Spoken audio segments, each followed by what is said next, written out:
The next question, the member for Orleans. Thank you very much, Mr. Speaker, and good morning. Last year, to help Ontarians through the winter, Ontario Liberals proposed removing the HST from home heating.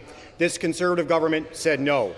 This spring, Ontario Liberals have proposed a $1,000 tax credit for parents who put their kids in extracurricular activities and sports.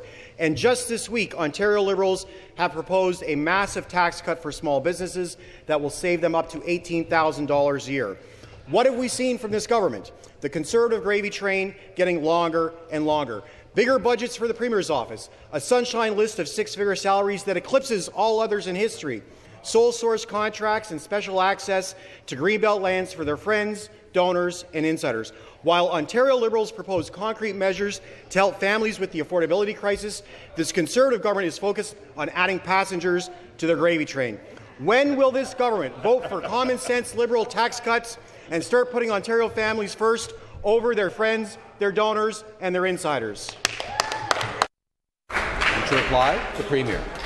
You know, Mr. Speaker, to our great member from Orleans, I appreciate his question, but, you know, I just have to remind him his party was the one who bankrupted this province. His party was the one who chased 300,000 jobs out of the province, that destroyed our healthcare system, that when we walked into the office, Mr. Speaker, almost 6 years ago, every single ministry was a disaster. Move forward to today. There's over 700,000 more people working today paying taxes. We're the only government in the history of this country that's never raised a tax. We've actually reduced taxes. We reduced the gas tax by 10.7 cents.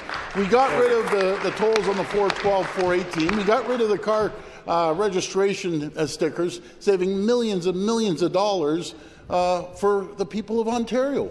We have never, think of that, raised revenues by $64 billion, never raised a tax, cut and reduced the burden off companies by $8.5 billion each and every year, and we're seeing billions, tens of billions of dollars of investment in our province. Supplementary question. Well, Mr. Speaker, we've heard it all before. When campaigning for office, the Premier promised a 20% tax cut for the middle class. 6 years later, nothing. The Premier campaigned on reining in spending and cutting the deficit. 6 years later, his government's breaking all records for spending, and the province's debt has increased by $90 billion. The Premier famously promised buck a beer, and while Ontarians prepare for the May 2-4 weekend, they know that a 2-4 in Ontario has never been more expensive, Mr. Speaker. While the Premier has broken all of his promises to the middle class, he's done his best for his friends, his donors, and his insiders. The passengers on the Premier's gravy train are treated to first-class patronage, sole-source government contracts, Greenbelt giveaways, and special access, all leading to an RCMP investigation.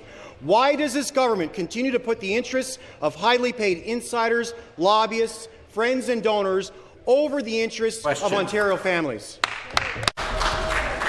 Minister of Finance. Well, thank you, Mr. Speaker. I think the Premier said it so incredibly well, Mr. Speaker, but let's go back in time a little bit when they were in power for 15 years and they increased the debt by $200 billion. You know, it's kind of incredible to think that all those hospitals they built and all those highways they built and all those subways they built and all the...